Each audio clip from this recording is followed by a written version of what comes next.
I thought it would be very appropriate to bring back Bruce Lampright. For those of you that don't know, great to be back.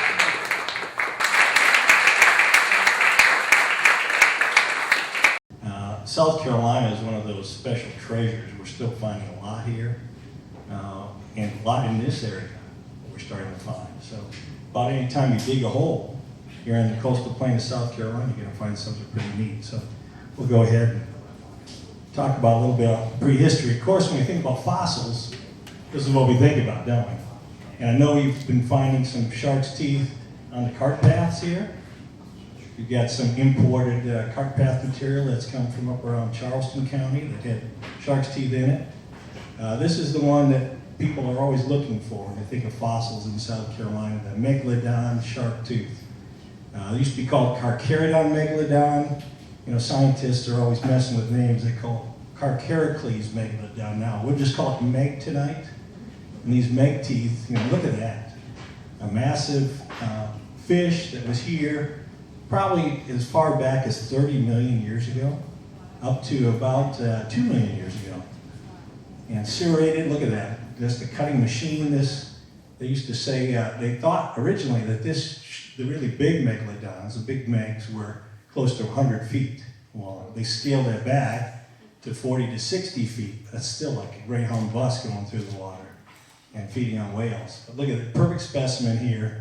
A lot of collectors looking for these, a lot of commercial collectors, and that's a perfect specimen. Not all things that die, of course, become fossils. Think about that. You know, when something would die out here, what's going to happen to it most of the time? Get eaten? Bones get chewed up. Let's say a raccoon dies out here today on the bluff. It dies, something eats the carcass, something eats the bones, it sits in the weather, the bones deteriorate, they're gone.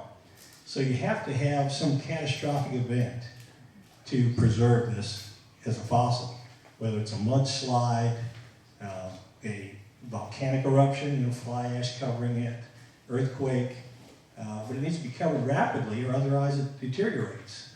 And so it needs to be what we call anaerobic or anoxic type of situation where oxygen is kept away from it and it can be preserved. Of course, what do kids look for on the beach? Big and little kids. And the great thing about shark's teeth is they're everywhere. A shark, like that great white, that Meg, or this one, may have 10,000 teeth that they lose during their lifetime. They shed teeth, what they're called deciduous teeth. So when they break a tooth or lose a tooth, there's another one right behind it. They never run out of teeth. They're always making new teeth. I wish we had that set up. So, again, definition of a fossil, a trace or remains of a plant or animal that lived in prehistoric times. I had a professor back in college that said, if it doesn't stink, it's a fossil. You know, that's a little stretch there, but we're typically talking about something, anything older than about 10,000 years, prehistoric times. A lot of different types of fossils, not just bone, not just teeth, not just plant material. We have trace fossils. This is one that came from right across the river, in fact, at what's now Colton River Plantation. So they Colton from us. Ghost shrimp burrows that were filled in and preserved. And these are probably a couple million years old, back in the Pliocene. And it's under the golf course right now, and under some of those houses you see on the bluff. But luckily we were able to get in there as they started to develop that and get it documented, and had a group from Georgia Southern University come in and look at these. And they said it was the densest accumulation of these burrows that are still on the beach today, by the way, it's ghost shrimp out there in the world. And they photographed it, documented it, and then it got covered over. Here's the coastal plain of South Carolina. Of course, we live down in this corner here, in the lower corner. But typically the fossils are found in places where the ocean was. And the ocean got up to the middle of the state. And so that's where we expect to find things. But anytime you're on the coastal plain, you dig down, there are good chances for you to uncover some fossils. This is actually a wonderful fossil I collected up inland a good ways, dug down through deep, rich soil, And these were preserved down there. This is about 2 million years old. It's an extinct species called Ecphora, and this is the first fossil really described from the colonies, from the U.S., United States, our early colonies up around Chesapeake Bay. This one has special meaning for us. Anybody want to guess what that is? It's a tooth. Pretty wild tooth. Looks much like a tooth of an animal we have nowadays, a large animal. This is the tooth of a Columbian mammoth. And it's our new state fossil of South Carolina. An 8-year-old girl realized last year, about a year ago, that we did not have a state fossil. Go figure. South Carolina's got more state. It's got a state dance, state dog, state drink, state spider, state grass. You know, they got it. Didn't have a state fossil. Unfortunately, Megalodon had already been grabbed by Georgia, so we didn't have that option. This young lady realized when she did some reading that the first vertebrate fossil found in the colonies was found just south of Charleston on the Stono River by slaves digging a ditch in 1725. This is what they found. Tooth of this Columbian mammoth that was bigger than a woolly mammoth. You know, we think woolly mammoth when we hear mammoth in the States. Lower 48 didn't have woolly mammoths. That's a cold, you know, big heavy coat that lived up in Canada and up into Alaska now. So this is bigger than the woolly mammoth. And this is what we had. If you've been to La Brea tar pits in Los Angeles, this is the mammoth that they found there. Bruce, why are his tufts curved inward? What was he after that's... Good question. We're not sure why they curve, but that's, you know, distinctive of this species more than even the woolly mammoth and more than its cousin, distant cousin really, the mastodon we'll talk about. But this is the biggest of all of them. Bigger than the mastodon, bigger than the woolly mammoth. We're not sure why they curved in, if it had to do something with sparring and dueling, you know, territorial, but pretty magnificent. And they had those big teeth. They had one set, and when they wore those down, that was it for them. They were done. Look in the background, big bison. We had all sorts of things during the Ice Age here. These disappeared in South Carolina about 11,000 years ago, at the end of the Ice Age. And we find those teeth, or pieces of the teeth. I've got some over on the table there. They show up on the beaches.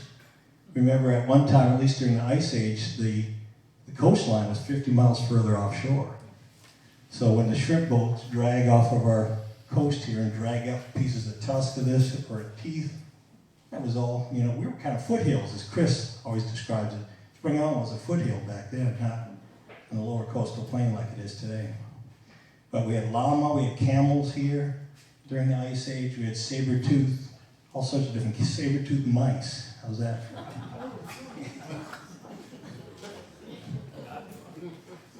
And we know that the ocean, talk about the ocean coming to mid-state, this is called Peachtree Rock. And it's right up near Columbia.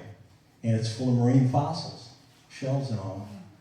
They go back. Unfortunately, this has fallen over since this photograph was taken, but it's still a landmark up there. It's preserved. It's a Heritage Trust site, I think, Chris, isn't it? I think it's preserved by the state. So you still see it. It's just not like that. It's laying on its side now. All right, there's going to be a quiz later, so I want you to memorize all this. I realized, too, that laser pointers don't work on these screens, so I can't really point, but this is just to kind of give you a show of what were the fossil-bearing ages and different sedimentary strata that we were looking at in the U.S. Now, typically in South Carolina, the oldest fossils, you see right about in the middle, Mesozoic there, Cretaceous, y'all see that? It says Cretaceous. That just means chalk. So the cliffs of Dover are Cretaceous, you know, chalky cliffs of Dover. But that's the oldest exposures, the oldest fossils we were finding in South Carolina. We're about 65 million years old, which is plenty old. But look, it gets a lot older as you go down. But so we were pretty excited to be able to collect in the Cretaceous, and we knew it during the Cretaceous is when the dinosaurs disappeared, at the end of the Cretaceous. But we never found any dinosaur remains in South Carolina. They found them in North Carolina and Georgia, never in South Carolina, so we're expecting to find some. This is what we find, and I think maybe even some of these specimens here pictured were ones that Chris and his kids, when they were much younger, helped me collect up on the waterway, the big ditch there behind Myrtle Beach, the intercoastal waterway. 65 million years old. This is what the early oysters look like. See how they're coiled like a ram's horn? You got a left-hand valve and a right-hand valve. You see it's kind of like a little flap of the ones on the bottom. I got some on the table here you can pick up and look at too, but pretty amazing. And these show up on the beach, on Myrtle Beach. People just walk right by them. They don't realize they're looking at 65 million year old fossils because they just look like an ugly shell. Also, we see these, the fossil sea biscuits, which are beautiful. You know, people still step over them because they're looking for shark's teeth.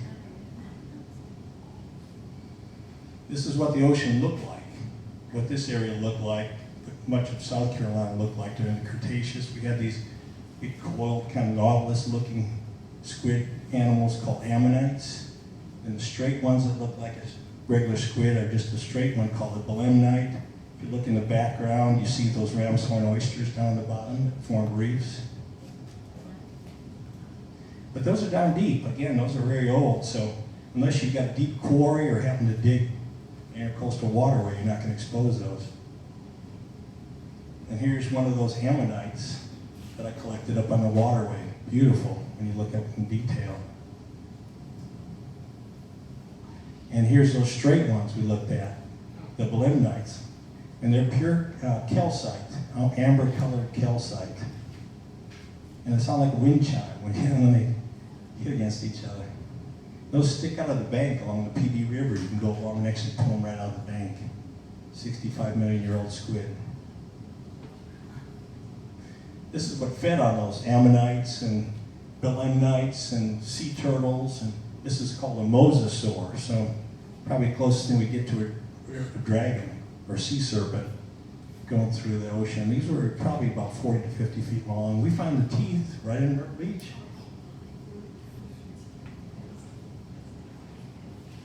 And there were sharks back then. They were a little different than the sharks nowadays, but again, the great thing about sharks' teeth is that they're diagnostic. All you need is one tooth, and you can usually identify, almost down to species, what kind of shark you're looking at.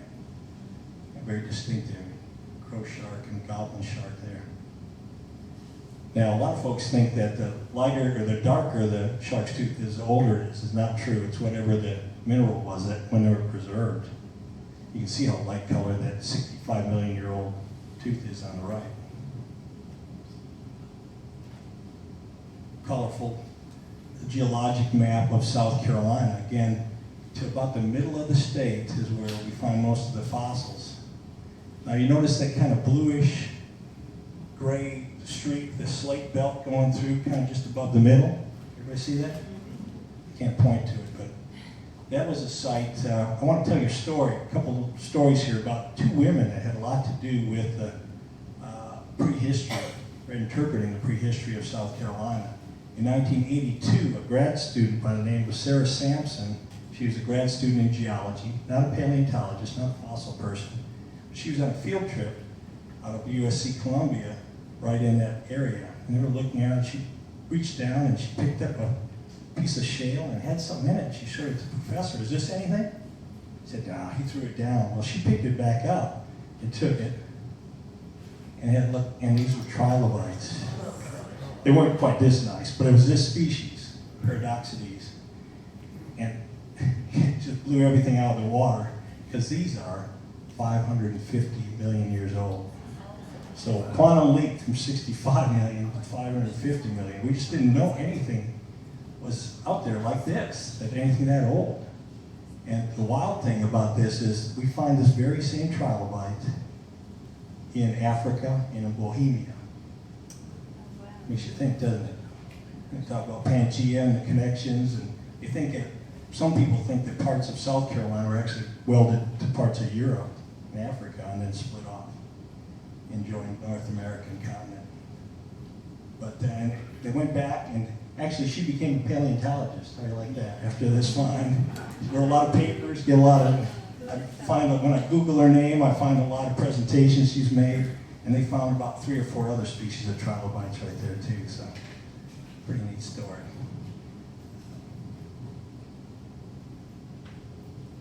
So again, we're way down. All of a sudden we jump from Cretaceous way at the top there, 65 million, all the way down. And that's kind of what I was collecting as a kid, down at the bottom there in Cambrian, Ordovician. My teenage girls laugh because they see me in these short shorts here. Right? A little while ago. This is in the mid-'80s in a stream bed in Peachtree, South Carolina, a little town about 50, 60 miles in from the coast, kind of back behind Georgetown, if you know any of the coast of South Carolina.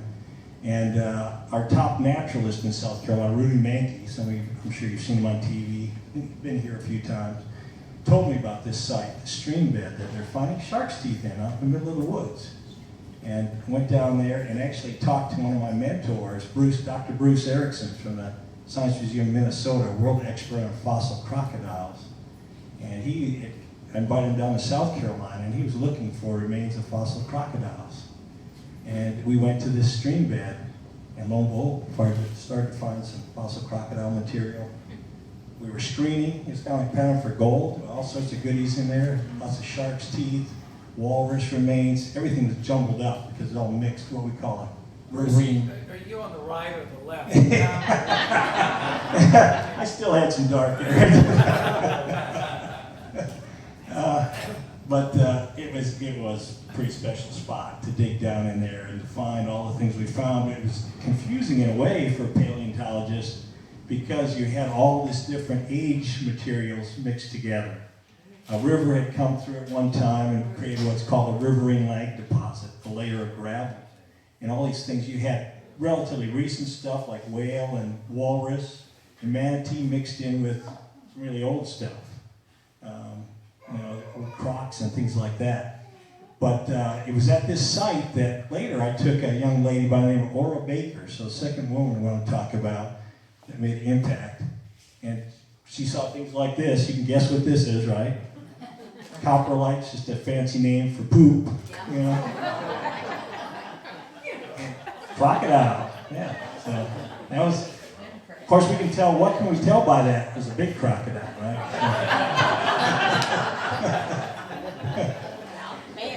And believe it or not, there are people who study coprolites. That's all they do from different animals. You can tell a lot. So I brought this young lady over there and showed her all the neat stuff in there, and she really took it from there, took off. She got the local highway department in Williamsburg County there to dig a ditch or dig a pit adjacent to this creek bed, not in the creek bed itself.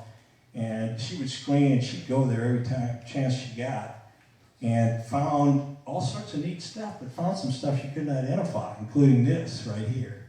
And she took it to a world-renowned expert on Cretaceous fossils, again, those old fossils, and he says, you have a dinosaur tooth. So this is, first one ever found in South Carolina. Guess what, when I look back at my collection, what was in my collection? Another one of these, but so she gets the credit, and this is what it looked like, one of the duck-billed dinosaurs. So, first dinosaur found in South Carolina. Since then, they've looked at that site and other sites up near Florence, up the PD River, and found, I think, 4 or 5 other ones. Some meat eaters, too. This was a plant eater, herbivore. So she made an impact. She's in the record books for doing that, or Baker. Again, any take place in South Carolina when they dig, and this is a Martin Marietta limestone pit up in Jamestown, up near Georgetown, that I used to frequent in the spoil areas. A lot of great things in areas that weren't working, that were eroded well, digging limestone. And this, you see some of this material right here. When you have limestone, dumped here, it's coming from places like this. On the left is, an imprint of a shell. This is probably about 30 million years old, give or take, a few million. On the right is a crab carapace, fossil crab, extinct crab. The eyes would be up on top there. And I see that here. I've seen that here before, and when they bring limestone in, because that's where they mine it up there. Also during that Eocene period or epoch, we had whales, all sorts of whales, and they're still finding new ones all over. Anytime they dig around Charleston or up above Charleston, in some of the cement quarries up there too, around Harleyville. They find whale material, and sometimes they find a whale teeth like this. And that's something. It's a yoke-tooth whale. Don't have many whales like that anymore. All these tooth whales, that's just one tooth from the Archaeocete, as it's called. And Charleston Museum, which by the way is the oldest continuously operating museum in the nation, downtown Charleston, they have plaster jackets of many skulls of new species of whales that have never been described. They just don't have the time or the money to go in and open those plaster jackets and work them. So there's all sorts of opportunities there. I told you about my friend and mentor, Dr. Bruce Erickson, that I spent time with when I was growing up in St. Paul, Minnesota, in his paleo lab. Invited him down and introduced him to the guys at the Charleston Museum, and they had just unearthed a whole big crocodile out near the airport when they're digging. That skull is almost 5 feet long. Just the skull. So Dr. Bruce was pretty excited. He actually took the whole skeleton back to Minnesota where they had the whole staff to put it together. And again, shark's teeth, we talk about being very diagnostic. These are all different relatives of each other, some older, some younger, all related, but beautiful in their own right. And the one at the bottom is essentially what a great white shark, our modern day ones, jaws, if you will, what their teeth look like right now. So they haven't changed much. But look at all the different shapes. Again, diagnostics, so you can go back in, find those here in the cart paths on Spring Island. We find these all throughout the county when we dig, and you can identify them just by the shape. State Museum, great visit up in Columbia there. They've got a jaw reassembled, or a mock-up jaw of a Megalodon on the left there, and about the size of what it would look like mounted overhead. Yeah. Appreciate that, can't you? Look at that. Fiberglass jaw, but real teeth in there. And this was done by Vito Bertucci, Swedish guy. No. Italian guy that was from here. These are his teeth that he found diving the rivers right around here. And put these together. And he just did it because he loved it. He wasn't trying to make money. A lot of guys sell these teeth for thousands of dollars sometimes, but here he is right there, the big godfather. Unfortunately, we lost him in 2004. He was diving for shark's teeth and never came up. In the Ogeechee River, just down at Ford Plantation, just south of Savannah. But you can see he did very well. Look at those big teeth he'd taken off the bottom of one of these local rivers. Did a lot of diving in so in Battery Creek, right there near Paris Island. Also out in the Morgan River, there in St. Helena Sound. But he just loved to do it. I've done some of this, but it's a tough job. I don't know how many go for shark's teeth. Coop, you probably have. Why don't you explain how you do that? And of course, visibility is terrible here in these blackwater rivers, these low country rivers. Typically, if you can figure out where there's a gravel bar, which is often on the outside curve of one of these tidal creeks or rivers, and go down on the gravel bar with extra weight, because you got to deal with tidal current that's ripping you, trying to take you some direction, either in or out. And crawl along. Sometimes you even have to take your knife out, your dive knife, and stick it in the bottom and pull yourself along. But if you're in the right spot, you can find a lot of beautiful teeth. But you may have to deal with some gators, you may have to deal with log jams. The worst thing I had to deal with up in the Cooper River was bass fishing in the summer. Flying down, I think your dive flag just looked like a target. Something to aim for. And I about got hit one time. So, but the best time to dive, of course, it would be in the wintertime when the visibility is a little better. They've actually dove right out here in Checheska Creek before, Chase, right on the curve there down beyond Perry Hubbard's and all that big curve, and found some teeth and some whale vertebra, things like that. I actually have some whale vertebra from their very site on the table. Look at that. This is found by Vito Bertucci, probably world record make teeth. Look at that. Yeah, almost 8 inches in diagonal, measure on diagonal.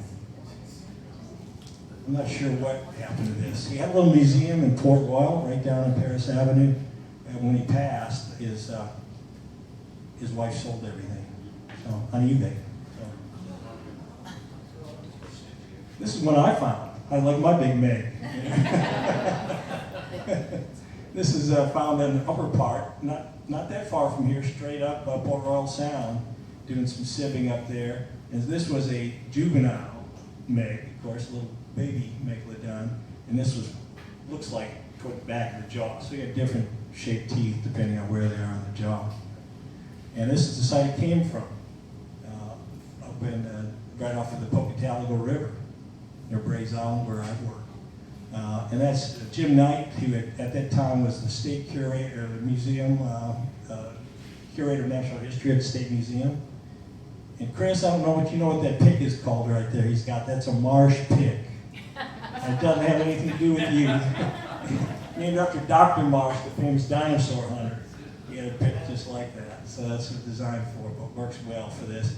And here's one of those riverine lag deposits I told you about. That river, it carried a lot of this gravel, and it's just loaded with teeth and you name it. Interesting things in there, like that little make tooth, and we use those screens. And find mako shark teeth, whale vertebra. I think one of those two whale vertebra came right out of the Chichester Creek here. So kind of moving up in time, we started with old, moving up, Pliocene. This is a site back near Sumter, South Carolina, just off not far from I-95, where you're going north. And back in the middle of the woods, you dig down through probably a couple feet of humus, rich black dirt, down to these 2-million-year-old shells. They're perfect. How beautiful they are. And so look at the cowrie shells on the left, still have some of the original color. So again, these were covered rapidly, preserved well. So you just never know what, and it's called Terracotta Branch for a good reason. It's full of cat briars. It'll tear you up when you're down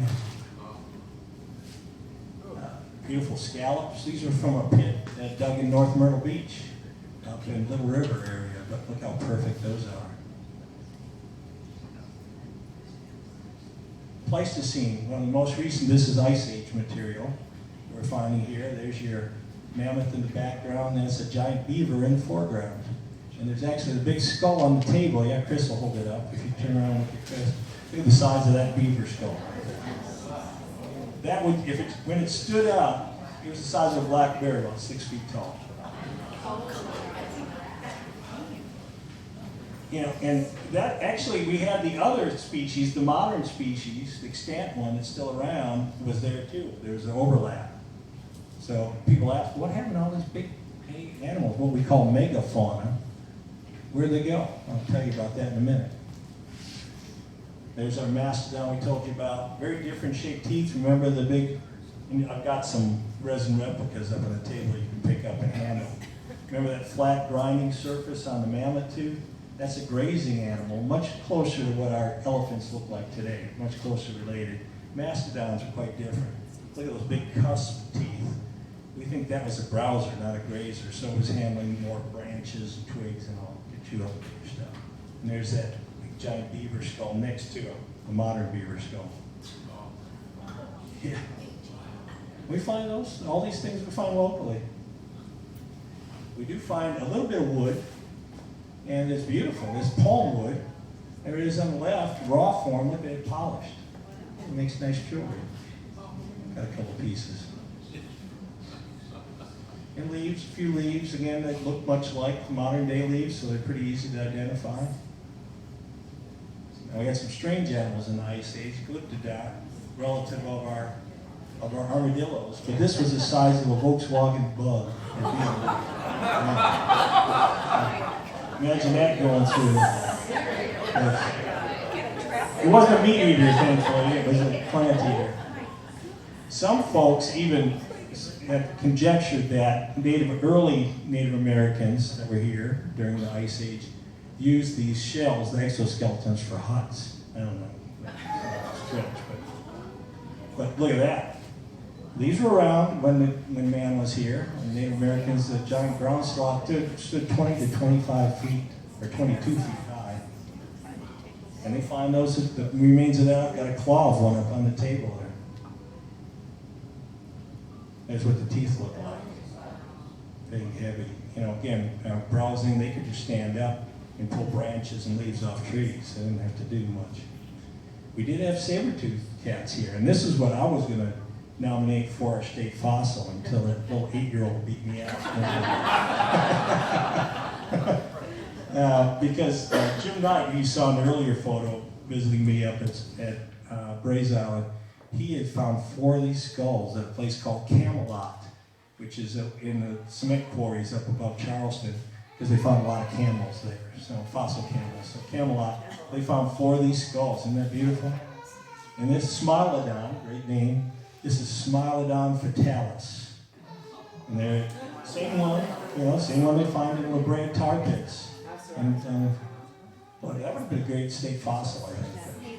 That's bigger. How big is it? Big. How big is it? It's they probably weighed up to 400 pounds, something like that. I've got it. Chris, can you hold the tooth? It's in that box there, up in front of the. Hold that tooth up. There's the canine right there. Yeah, that's actually calves from one of the La Brea tar pit calves. But again, going out with Chris and his family when his kids were young, were small. We'd go to the Intercoastal Waterway behind Myrtle Beach. And it was loaded with great fossil coral. Those are all giant clams. Chris, while I got you over there, there's a big clam shell on the table. Look at the size of this clam. Yeah, that was a big chowder clam, wasn't it? And so just loaded with all sorts of neat things. So, now we talk about interaction with Native Americans. Clovis Points, which we do find here, but they're named after Clovis, New Mexico, where they found the first ones. You see how far back they've dated those. We actually had one here, Chafed, didn't we, from Spring Island, found down near where your house is now, very close to.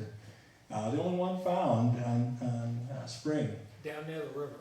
Down the river, river camp, right? So, and they actually found these associated with mammoths in Clovis, New Mexico, stuck in ribs, those spear points. So, a really good indicator of what was going on. And we think what happened to a lot of this megafauna, these sloths, slow moving, of course, these didn't move that fast either. The big bison, just any giant beaver, that they were pretty easy pickings for Native Americans to kind of surround or run off a cliff, and so they think that's one of the reasons why they disappeared. Look at there, they're hauling a tusk out, so they used every bit of it. And there's a Clovis Point, hafted up on a spear. Yeah. This is a site, I don't know if you've been there recently. We've taken groups in the past from Spring to the Topper site, which is up the Savannah River from us, a little over an hour away. And down at the bottom of this pit, if you look carefully, is Dr. Al Goodyear, who started this dig a good while ago, probably 20, maybe more than 20 years ago. And he thinks this site predates the oldest Clovis material. We're going from maybe as old as 18 is what they've dated Clovis points at, to almost over 50,000 years old. So again, a quantum leap. And he said there's tools down at the bottom of that pit that date back 50,000 plus. So something to think about. But again, who doesn't like to go out and pick up shark's teeth, old or young? Here's some kids I took out on a hunt on Braze Island. We found these 2 meg teeth today, so that's great fun. But I hope you'll get out and try your hand at looking around, and maybe we'll have to do a little trip, Chris, a fossil trip. Does that sound good? All right. Yeah. Thank you very much. All right.